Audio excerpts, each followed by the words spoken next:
शेकापचे जयंत पाटील विधान परिषदेवर जाण्यावर ठाम आहेत।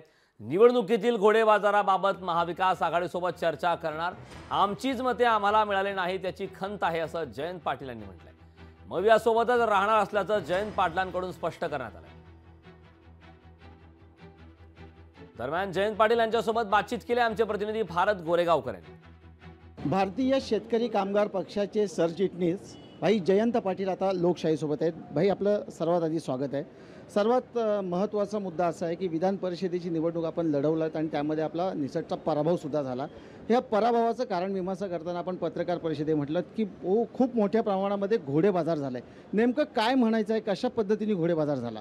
नाही, घोडेबाजारापेक्षा जी ठराविक मतं आमची होती तीच घोडेबाजारामध्ये जी आमची कमिटेड मतं होती तीच घोडेबाजारामध्ये इन्व्हॉल्व झाली याचं मला दुःख होतं आहे। मग मला 3 ते 4 मतं मिळाली असती तर दुसऱ्या फेरीमध्ये मी 100% निवडून आलो असतो आणि मी उभा राहताना दुसऱ्या फेरीचंच गणित करून उभा राहिलो होतो आणि त्यामुळे मला वाटत नाही काही फरक नाही।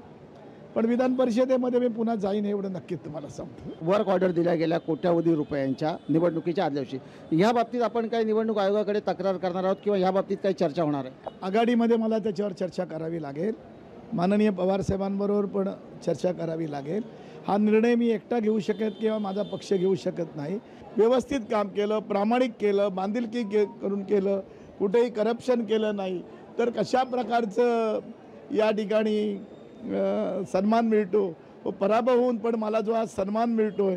महाविकास आघाडीचे नेते म्हणून शरद पवारांसोबत चर्चा करूनच या पुढची पावलं उचलली जातील असं देखील त्यांनी लोकशाहीसोबत बोलताना स्पष्ट केलं आहे। व्हिडिओ जर्नलिस्ट ओम गोरेगावकर सह भारत गोरेगावकर, लोकशाही मराठी, रायगड।